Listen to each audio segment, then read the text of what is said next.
Assalamu alaikum wa rahmatullahi wa barakatuh. J'espère que vous allez bien. La sourate Al-A'raf, une sourate mecquoise de 206 versets, aborde des thèmes fondamentaux tels que la croyance en Allah, les récits des prophètes et l'orgueil d'Iblis, le diable. Le terme Al-A'raf lui-même désigne un lieu intermédiaire, une barrière ou une muraille, située entre le paradis et l'enfer, où certaines âmes seront placées en attente du jour du jugement. Nous allons explorer ces thèmes plus en détail dans cette présentation. Installez-vous confortablement, nous en parlons tout de suite après cette introduction. La sourate s'ouvre en soulignant l'importance du Coran, ultime guide pour l'humanité. Allah dit dans le sens du verset, « C'est un livre qui t'a été descendu, qu'il n'y ait à son sujet nulle gêne dans ton cœur, afin que par cela tu avertisses et qu'il soit un rappel aux croyants. » Sourate Al-A'raf 7, 2. Ce premier verset motive les croyants à se préparer pour le jour du jugement et constitue un avertissement pour ceux qui s'éloignent du droit chemin. La pesée de ce jour sera équitable. Ceux dont les bonnes actions pèseront lourd seront les vainqueurs.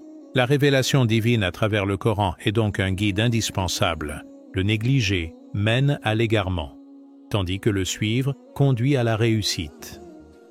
Dans plusieurs passages du Coran, il est mentionné que le prophète Issa, paix sur lui, a été envoyé comme annonciateur d'une bonne nouvelle pour ceux qui suivent le droit chemin et comme avertisseur d'un terrible châtiment pour ceux qui s'enlisent dans l'égarement. Ensuite, Allah nous relate l'histoire de la création d'Adam et le moment où Iblis refusa de se prosterner devant lui par orgueil. Allah dit, « Et lorsque nous dîmes aux anges, prosternez-vous devant Adam, ils se prosternèrent, à l'exception d'Iblis qui ne fut point de ceux qui se prosternèrent. » Sourate Al-A'raf 7-11. Ce récit met en lumière l'orgueil d'Iblis, sa rébellion et sa décision de tenter l'humanité jusqu'à la fin des temps. Iblis fut ainsi chassé du paradis, et Adam et Ève furent trompés par ses ruses. Ils mangèrent de l'arbre interdit par Allah. En effet, Adam et Ève vivaient dans le jardin d'Éden, et Allah leur avait accordé la liberté de profiter de tout, à l'exception d'un arbre dont ils ne devaient pas manger les fruits. Cependant, Iblis, fidèle à sa promesse de détourner l'humanité, tenta Adam et Ève en leur suggérant que manger de cet arbre leur donnerait l'immortalité ou les rendrait semblables à des anges. Alors il les fit tomber par tromperie. Puis, lorsqu'ils eurent goûté de l'arbre, leur nudité leur devint visible, et ils commencèrent tous deux à y attacher des feuilles du paradis. Et leur Seigneur les appela. « Ne vous avais-je pas interdit cet arbre, et ne vous avais-je pas dit que le diable était pour vous un ennemi déclaré ?» Sourate Al-A'raf 7-22. Ils furent ensuite bannis sur terre, mais se repentirent sincèrement envers leur Créateur. Allah, dans sa grande miséricorde, accepta leur repentir, et l'espèce humaine proliféra jusqu'à nos jours. Cette histoire nous rappelle que l'orgueil et la désobéissance à Allah mènent à la ruine. L'humanité est également mise en garde contre les ruses de Satan, qui utilise diverses méthodes pour détourner les croyants. Le verset 27 explique que les diables nous observent d'où nous ne les voyons pas, ce qui fait partie de la croyance en l'invisible. En effet, les diables et les anges existent réellement, même si nous ne pouvons pas les percevoir. Puis, le verset 28 nous dit « Et quand ceux-ci commettent une turpitude, ils disent « C'est une coutume léguée par nos ancêtres et prescrite par Allah. » Dit « Allah ne commande point la turpitude. Direz-vous contre Allah ce que vous ne savez pas ?» Sourate Al-A'raf 7, 28. Selon les exégètes, ce verset fait allusion aux polythéistes arabes avant l'islam, qui tournaient nus autour de la Kaaba en disant « Nous accomplissons la circumambulation comme nos mères nous ont mis au monde. » Ils suivaient les pratiques de leurs ancêtres, pensant que cela était une injonction divine.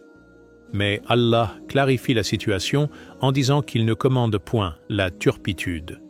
Aujourd'hui, dans certains pays musulmans, il est courant de voir des pratiques étranges qui n'ont rien à voir avec l'islam. Et lorsqu'on leur dit que cela ne fait pas partie de la religion d'Allah, ils rétorquent souvent en disant « Nous avons vu nos pères faire de même ». Le véritable croyant, lorsqu'il adore Allah, doit se baser sur une preuve de la législation et ne pas inventer des choses en matière de religion. Au verset 40, Allah met en garde ceux qui se détournent de ses enseignements, en disant que les portes du ciel ne leur seront pas ouvertes, et qu'ils n'entreront au paradis que quand le chameau pénètre dans le trou de l'aiguille. Cela signifie que, tout comme un chameau, qui est imposant, ne peut traverser le trou d'une aiguille qui est petit et étroit, ceux qui se détournent de la vérité ne pourront jamais accéder au paradis. Puis, le verset 44 fait mention d'une discussion entre les gens du paradis et de l'enfer. Allah dit ensuite « Et entre les deux, il y aura un mur, et sur Al-Araf seront des gens qui reconnaîtront tout le monde par leurs traits caractéristiques. Et ils crieront aux gens du paradis « Paix sur vous !» Ils n'y sont pas entrés, bien qu'ils le souhaitent. Et quand leurs regards seront tournés vers les gens du feu, ils diront « Ô notre Seigneur, ne nous mets pas avec le peuple injuste. » Surat Al-Araf 7, 44-47. En réalité, les gens d'Al-Araf sont des gens qui seront en attente au sommet d'une séparation entre le paradis et l'enfer. Selon Ibn Abbas, il s'agit d'une butte entre le paradis et l'enfer, où sont regroupés les pécheurs parmi les musulmans. Même s'il existe plusieurs interprétations à ce sujet, les savants s'accordent à dire que les gens d'Al-Araf seront ceux dont les bonnes et les mauvaises actions seront équivalentes. Leurs mauvaises œuvres les empêchent d'entrer au paradis, et leurs bonnes œuvres les empêchent d'aller en enfer. Ils sont donc au sommet d'une muraille, en attente de la décision d'Allah. Il est à noter que certaines traductions du Coran font mention du terme « les limbes » pour désigner les murailles des gens d'Al-Araf. Cela est peut-être dû au fait que dans le christianisme, les limbes, du latin limbus, signifiant marge ou frontière, désignent un état de l'au-delà situé aux marges de l'enfer, un état intermédiaire et flou. Dans le Coran, comme nous l'avons vu, ce lieu intermédiaire sera peuplé par des gens dont les bonnes œuvres et les mauvaises sont équivalentes. Les gens d'Al-Araf reconnaîtront les gens du paradis par la blancheur de leur visage et espéreront y entrer. Mais ils verront aussi la noirceur du visage des gens de l'enfer et leurs yeux angoissés, et ils espéreront en être épargnés. Ils diront alors « Ô notre Seigneur, ne nous mets pas avec le peuple injuste. » Finalement, Allah, de par sa grande clémence, leur fera miséricorde. Ils finiront par être admis au paradis. Entrez au paradis, vous serez à l'abri de toute crainte et vous ne serez point affligés. Surat Al-Araf 7, 49. Ce passage illustre la miséricorde d'Allah qui précède toujours sa colère, mais également sa justice. Cela souligne également l'importance de faire des efforts pour accumuler de bonnes actions tout en évitant les péchés, même si, au final, les gens ne pourront entrer au paradis que si Allah leur fait miséricorde. Après cela, le verset 51 explique que ceux qui ont démenti les signes d'Allah sont ceux qui ont pris leur religion comme distraction et jeu et dont la vie d'ici-bas les a trompés. Suite à quoi, Allah nous dit au verset 54 « Votre Seigneur, c'est Allah qui a créé les cieux et la terre en 6 jours, puis s'est établi, istawa, sur le trône. » Surat Al-Araf 754. C'est-à-dire qu'Allah s'est établi, istawa, sur son trône d'une manière qui sied à sa majesté et à sa grandeur. Il n'y a pas lieu ici d'interpréter le sens du mot istawa par un sens que le prophète et ses compagnons n'ont pas défini. Récit des prophètes. Un long passage relate ensuite les récits de plusieurs prophètes, comme Noé, Houd, Salih, Lot, Chouaïb et Moïse. Que la paix soit sur eux. Ces récits ont pour objectif de nous rappeler les conséquences du rejet de la vérité. Chaque communauté à qui des prophètes ont été envoyés a reçu des signes clairs, mais la plupart ont persisté dans leur mécréance et ont subi un châtiment douloureux. Quant au récit de Noé, paix sur lui, son peuple rejeta ses avertissements et le déluge les engloutit, ne laissant en vie que les croyants. Concernant le peuple de Houd, à savoir les Had, malgré les avertissements, ils persistèrent dans leur mécréance. Ce peuple était connu pour sa grande force physique, ils étaient capables de tailler des demeures dans les montagnes. Ils furent détruits par un vent violent. Puis il y eut le prophète Salih, envoyé aux Tamoud. Après le miracle de la chamelle, les Tamoud complotèrent pour la tuer. Leur punition fut alors un terrible tremblement de terre. Le cataclysme les saisit, et les voilà étendus, gisant dans leur demeure. Il y eut aussi le peuple de Lot. Ils furent punis pour leur désobéissance aux ordres divins et leur immoralité. Leur fin fut marquée par une destruction totale de leur ville, renversée et frappée par une pluie de pierres envoyée par Allah. Lot fut sauvé, lui et sa famille, à l'exception de sa femme qui fut parmi les exterminés. Le peuple de Chouaïb fut lui aussi détruit pour avoir rejeté le message de leur prophète et persévéré dans leur malhonnêteté et leur corruption. La sourate mentionne également la confrontation du prophète Moïse avec Pharaon. Moïse, Moussa, paix sur lui, fuit la terre d'Égypte avec son peuple, et la mer Rouge s'ouvrit miraculeusement pour sauver les enfants d'Israël. Après leur délivrance, Allah donna à Moïse les tablettes contenant les commandements divins, la Torah. Mais pendant son absence, son peuple, influencé par un homme nommé Saméri, se mit à adorer un veau d'or fabriqué à partir de leurs biens.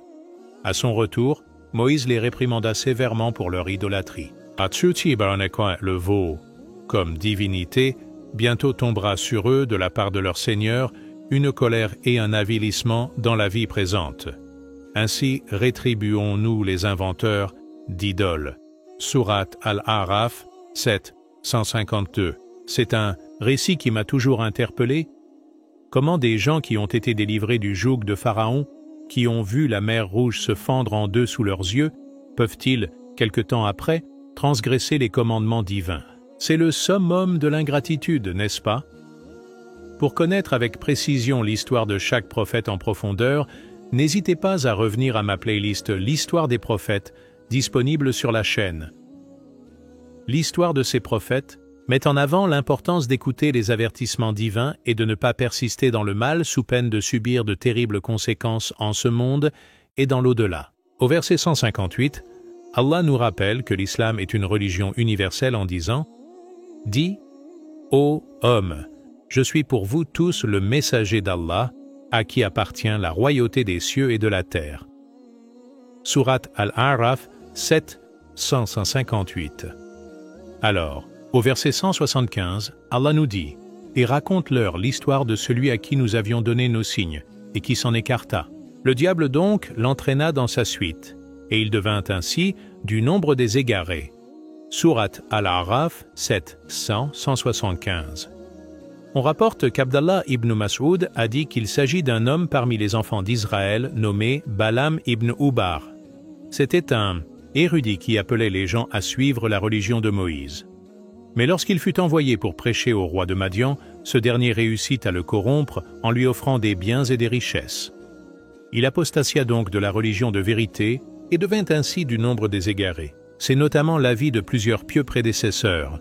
Au verset 179, Allah explique que beaucoup d'hommes et de djinns sont destinés à l'enfer, car ils ne tirent nullement profit de leur raison et ne vivent que pour assouvir des désirs primaires. Ils ont des cœurs, mais ne comprennent pas. Ils ont des yeux, mais ne voient pas. Ils ont des oreilles, mais n'entendent pas. Ceux-là sont comme les bestiaux, même plus égarés encore. Tels sont les insouciants. Sourate Al-A'raf 7-179. Au verset suivant, Allah nous enjoint à l'invoquer par ses plus beaux noms, car c'est lui qui détient les noms et attributs de perfection. La sourate se termine en évoquant le fait que celui qui pratique la piété, lorsqu'une suggestion satanique le touche, se rappelle du châtiment d'Allah, et voilà qu'il devient clairvoyant. En effet, le croyant se doit de chercher protection auprès d'Allah contre le diable et de se détourner du péché. Lorsqu'il commet une turpitude, il doit s'empresser de se repentir en ayant l'intention ferme de ne plus jamais recommencer. Mais quant aux incroyants, ils sont les frères des démons et ne font que s'enliser dans le mal progressivement. Le verset nous dit « Quant aux méchants, leurs partenaires diaboliques les enfoncent dans l'aberration, puis ils ne cessent de s'enfoncer. » Sourate Al-A'raf 7-202. Finalement, la sourate Al-A'raf est un rappel pour les croyants de l'importance de suivre la bonne voie et que l'orgueil et la désobéissance à Allah mènent à la ruine. La sourate démontre aussi la miséricorde divine notamment à travers l'histoire des gens qui seront sur une butte entre le paradis et l'enfer, mais finiront par entrer au paradis. À travers l'histoire des prophètes, nous devons tirer des leçons des anciennes générations et suivre les commandements divins avec foi et soumission. Allah, c'est mieux.